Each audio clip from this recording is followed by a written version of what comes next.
Estamos con el ex procurador César Azabache para hablar sobre este caso de mega corrupción de Odebrecht. Doctor, ¿cómo está usted? Bienvenido. Muy buenos días. Leí que en una entrevista reciente usted decía que la situación en Brasil ha sido un poco más acelerada porque ya venían investigando, ya tenían otras pruebas, tenían escuchas telefónicas, seguimientos, otro tipo de evidencias más concretas, y que aquí en el Perú solamente a raíz de estos dineros que pasan por el sistema financiero estadounidense, estos 29 millones, ya tenemos recién algo concreto y recién estamos empezando a investigar. Para muchos el proceso va muy lento aquí. Yo creo que no. Lo que ocurre es que hay que tener en cuenta que este es un caso en el que estamos discutiendo sobornos, y sobornos de estructura sumamente compleja, ¿no? No se trata probablemente de un solo pago a una sola persona. Estamos hablando de 20 millones en los primeros 3 años, 9 millones en el plazo que sigue. Y estamos hablando además de un entramado difícil de presentar, en el que Odebrecht parece haber manejado una gran organización al modo de un baúl oscuro, desde el Brasil, pasando por varios países, y eso incluye a Estados Unidos y a Suiza, de modo que no se trata en este caso de encontrar pistas sencillas de dinero. No creo, por ejemplo, que sea posible hallar causalidades que permitan encontrar que un cheque que sale del Estado se convierte en un soborno. Es probable que ni siquiera haya proporciones entre los momentos en los que se pagan estos sobornos y los momentos en los que se obtienen las ganancias, los 143 millones que Odebrecht ha reconocido ante las autoridades americanas. Entonces, este no es un caso que se va a reconstruir en función a la revisión de contratos, facturas o documentos. Es un caso que para estar en el nivel en el que ahora está, ha necesitado un profundo trabajo de penetración a partir de delatores, a partir de la confirmación de historias de delatores, y eso es algo que, como he venido diciendo, ha avanzado en Brasil muchísimo, y en el Perú recién comienza. Los casos de este tipo comienzan cuando se coge el hilo cierto de una madeja. Y el primer hilo cierto que tenemos son esos 29 millones. Lo demás han sido especulaciones muy serias, muy respetables, muy bien pensadas, pero son especulaciones solo por dónde buscar. Y no hemos encontrado nada hasta que estos 29 millones han sido revelados. Vamos, por ejemplo, para ilustrar lo complejo de este tipo de maniobras de lavado de activos, a repasar lo más reciente, lo que ha declarado Gonzalo Monteverde ayer en Cuarto Poder. Este caso tiene que ver con la IRSA Norte. Vemos que Odebrecht, a través del propio consorcio, paga alrededor de 11 millones y las filtra a través de una serie de empresas vinculadas a este empresario, y luego, ¿no?, las van diluyendo y finalmente terminan en una offshore, Balmer Holding Assets, que es fundada por Mossack Fonseca en Barbados. O sea, este tipo de camino, de ruta del dinero es típica del lavado de activos. Esto ya se conoce desde el 2007. Claro. Ahora, Gonzalo Monteverde ha presentado una declaración sobre esta historia. Por supuesto, tiene, como cualquier persona, el derecho de decir lo que crea que corresponde a su derecho. Esto va a ser investigado. Vamos a suponer por un instante que se confirma la conexión. Si notas, las tablas de información que aparecieron sobre el manejo de ese tipo de cuentas desembocan en una offshore que forma parte de lo que vengo llamando, por tener un giro claro, el gran baúl de Odebrecht, ¿verdad? Lo que falta es establecer, y esto va a depender de la información americana y suiza, cómo el dinero que sale, la parte del dinero que puede haber salido, termina organizándose en un destino cierto. Nota, por favor, que la información que el Departamento de Estado ha puesto en público describe márgenes de ganancia y pagos de soborno. Eso no significa que los márgenes de ganancia que salen de cada país terminen en ese país. Es probable que todo este dinero haya entrado en efecto a una gran lavandería, también a rentabilizarse, y que sobre esa gran lavandería haya salido destinado a diferentes partes. Entonces, no sabemos si los 29 millones, billete por billete, pongo comillas, salen del Perú o vienen de márgenes de ganancia obtenidos en otros países en los que también opera Odebrecht, y no sabemos en qué momento. Lo que sabemos es que la proporción es esa: 143 millones de ganancia, 29 millones en sobornos, pero el dinero no circula como piedras preciosas marcadas, ¿verdad? Entra en grandes fondos, se licúa, se reinvierte y luego regresa en forma de sobornos. Entonces hay que evitar lecturas mecanicistas. Regreso al ejemplo que pusiste. Si la información sobre las empresas de Monteverde se confirma como cierta, pues entonces es un pedazo de la historia. No, claro. El otro pedazo de la historia pasa por ver cómo impactan esos fondos sobre la gran lavandería que Odebrecht ha manejado y cómo se reinvierten en pagos de sobornos. Digo por eso, por ejemplo, y esto es, insisto, solo un ejemplo, los primeros 20 millones de sobornos en Odebrecht podrían no haber salido de cuentas estatales peruanas, podrían ser una suerte de inversión de inicio de operaciones para recuperarse a lo largo del tiempo en los contratos que vienen posteriores. No hay entonces lecturas mecanicistas que se pueda hacer en este caso, y esa es la razón por la que en este primer ciclo ha hecho bien, creo, el Ministerio Público en comenzar dándole el énfasis a condiciones objetivas que aseguren que el Estado peruano va a ser indemnizado. Tendremos que pasar a un segundo capítulo en que también, bajo el liderazgo de la Fiscalía, se empiece a identificar a los informantes que van a formar las fuentes peruanas de información sobre estos 29 millones, porque la información está aquí y no hay ninguna razón para que la Fiscalía no tenga el derecho de avanzar en un periodo intentando conseguir a sus propios informantes sin perjuicio de la información que luego pueda llegar de los Estados Unidos o de Suiza. ¿Usted considera que sí la Fiscalía está garantizando que el Perú va a ser indemnizado en su totalidad, porque no están haciendo ningún tipo de embargo preventivo, no están impidiendo que Odebrecht venda sus empresas? Ya vendieron Rutas de Lima, por ejemplo, gasoducto lo van a vender, no estamos protegiendo realmente los intereses del Perú, solamente hay un pago de 30 millones de soles.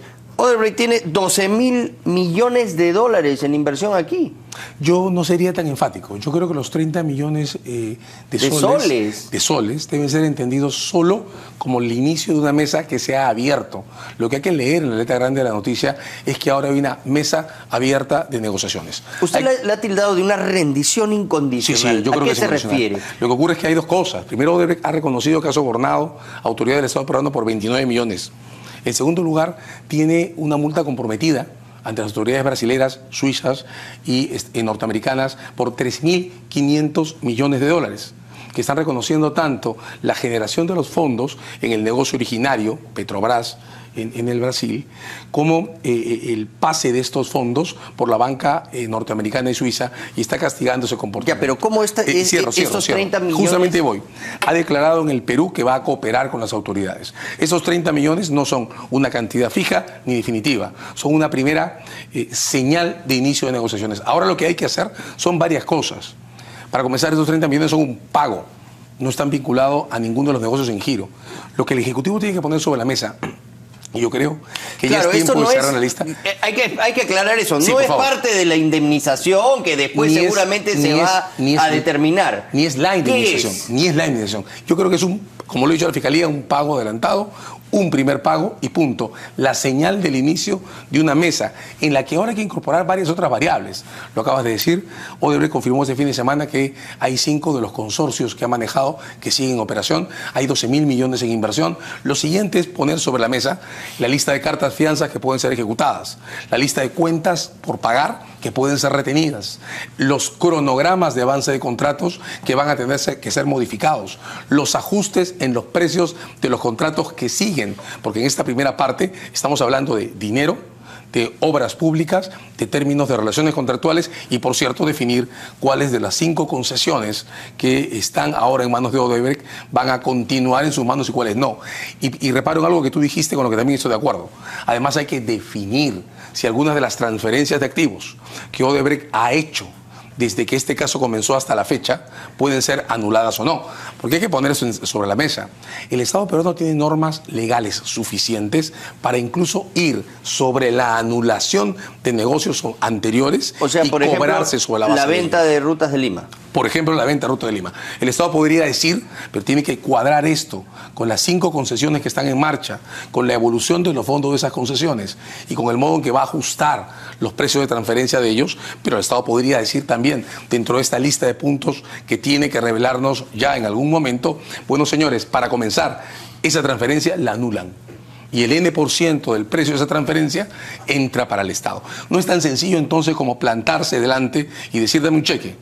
No, cuando el Estado tiene en sus espaldas una serie de variables patrimoniales muy concretas, cuentas por pagar y cartas fianzas por comenzar, más precios comprometidos que pueden ser afectados con un nivel de rendimiento muchísimo más alto que el que supone poner toda la apuesta en el primer momento de la negociación. Por eso digo que creer que los 30 millones de soles son una mala señal porque la cantidad es por cierto baja es no mirar la película completa. Un punto adicional. Los 29 millones de dólares en sobornos que Odebrecht ha reconocido haber pagado en el Perú son parte del volumen total de 799 millones que están en la base, o sea, 799 millones que están en la base del acuerdo con las autoridades americanas, suizas y brasileras que da origen a 3.500 millones de pago de multas. Falta entonces, además de cerrar este capítulo sobre contratos y concesiones en marcha, falta un capítulo adicional. Todavía Cancillería tiene que terminar un trabajo que yo asumo está ya iniciado, en el que pueda ponerse en contacto y en relación con las autoridades americanas, con las suizas y con las brasileras, en punto de establecer con claridad cuál es el nivel de relación que este acuerdo, que también se refiere a Perú, puede llegar a tener con el Perú. Porque todavía no se nos ha informado si este es un acuerdo. O sea, hay un foro internacional que también hay que considerarlo. Hay 11 países, además de Brasil, pero por eso nosotros que están reconocidos en ese acuerdo. Tenemos que estar, digamos, a la altura de esas negociaciones. Pero sin duda. Por eso vengo a decir esto. El esquema completo a nivel patrimonial supone la puesta en relación práctica con las autoridades que firman el acuerdo de los 3.500 millones. Y en segundo lugar, la puesta sobre la mesa en términos claros, y yo creo que ya estamos llegando al momento de necesitar que esa información se haga pública, de la lista completa de facturas por pagar, de cartas fianzas, de los términos de los contratos y del plan de ajustes que puede permitir al Estado peruano, sobre la base de sus propios compromisos y sobre la base de transparentar el impacto de estos sobornos en esos contratos en marcha, mostrar un resultado económico que compensa las consecuencias de estos sobornos de manera coordinada. Entonces, no hay que mirar los 30 millones de soles, hay que mirar la mesa que se ha abierto, porque si Odebrecht es consecuente y no tiene margen para no serlo, con la rendición incondicional que ha lanzado, pues entonces su cooperación solo se puede basar en la determinación de condiciones justas y equilibradas de reparación dentro del Perú y en la determinación de condiciones objetivas y claras de revelación de información que permite iniciar las investigaciones penales, que ese es un capítulo que todavía falta, que tendrán que organizarse alrededor de estos pagos de sobornos. En el gobierno de Alejandro Toledo ya hay un caso bastante avanzado del pago de una coima a la cuenta de Joseph Maiman, que a su vez está vinculado con el caso de Coteva. Esto ya el Reino Unido ha dicho que efectivamente esos pagos fueron hechos por Camargo Correa a una cuenta de Joseph Maiman. Esto es muy complicado para el expresidente Toledo, pero aquí se desprende otra preocupación mayor, porque Pedro Pablo Kuczynski fue parte del gobierno de Alejandro Toledo y él ahora es presidente y él tiene que investigar estos actos de corrupción.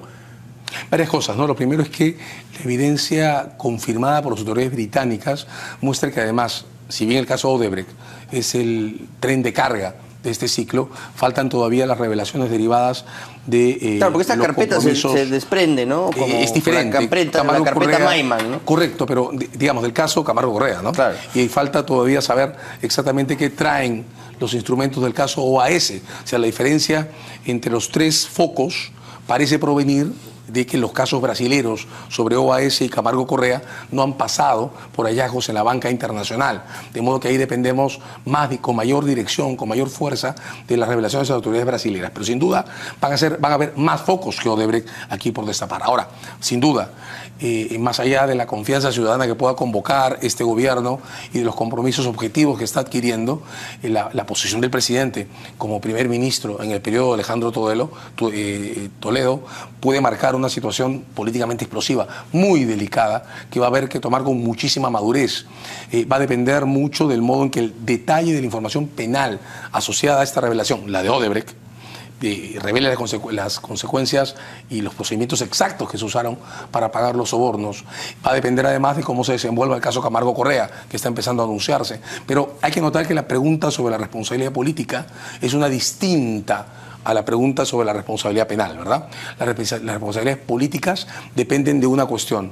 ¿podía o no prevenirse lo que estaba pasando en el momento en que ocurrió?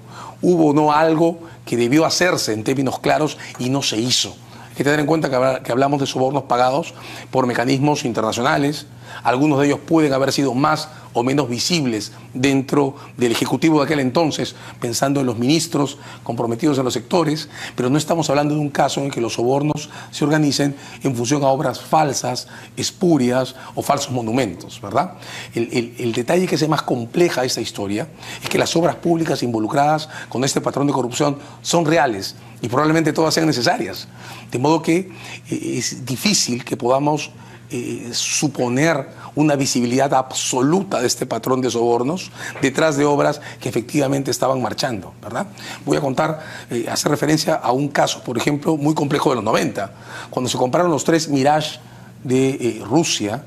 Todos teníamos claro que era necesario comprarlos porque la compra anterior de Bielorrusia, hecha por emergencia en el marco de la guerra con el Ecuador, no tenía al costado un contrato serio de mantenimiento, overhaul y sostenibilidad de las naves. Nadie imaginó cuando se firmó el contrato que dentro de él había 30 millones en sobornos. Eso se descubrió cuando los bancos suizos intervinieron las cuentas de los agentes de compra y los revelaron. Pero eso no significa automáticamente que todas las personas que hayan estado presentes en el año 99, cuando se viabilizó la compra rusa, hayan podido saber que había 30 millones en circulación. La responsabilidad política es una cuestión sumamente compleja y tampoco creo que se puedan hacer análisis mecánicos. Difícil de probar también. Es que la responsabilidad política no se prueba, se atribuye. De nuevo, no es un juicio penal el que corresponde a las discusiones sobre responsabilidades políticas. Es un juicio equilibrado en condiciones institucionales en las que tiene que mirarse al futuro y tiene que mirarse lo que queremos estabilizar como país después del enorme terremoto que va a causar el origen del caso penal que viene inminentemente a discusión. Muchas gracias, doctor, por haber estado aquí esta mañana y hace usted alusión a los 90 y recuerdo sus deliberaciones en el tema anticorrupción de Montesinos. Para cerrar, ¿esto es peor? Yo creo que de diferente manera es también muy grave, pero hacer comparaciones numéricas entre un caso y el otro es más que difícil. Son dos momentos institucionales diferentes. Lo que es sumamente grave es que esto pase 15 años después de lo de Montesinos, ¿verdad? O sea, no hemos aprendido nada. Exacto. Lo serio es esto. Lo serio es cómo esto nos pone bajo tensión institucional cuando después de 15 años tendríamos que haber evitado que esto pase. Este es un virus que se ha trasladado del ambiente del manejo de fondos del Tesoro y compras de armamentos a las obras públicas. Y se suponía que habíamos tenido 15 años para curarnos, ¿no? Creo que esta es la evidencia que nuestra transición ha fracasado en el único tema institucional fuerte que logró levantar, que era la lucha anticorrupción. Lejos de curarnos, estamos más enfermos que nunca, doctor. Sí. Muchas gracias por haber estado aquí esta mañana. Importantes declaraciones de César Azabache, ex procurador anticorrupción, que parece que tiene mucho trabajo todavía por delante. Gracias por haber estado aquí. Hacemos una pausa.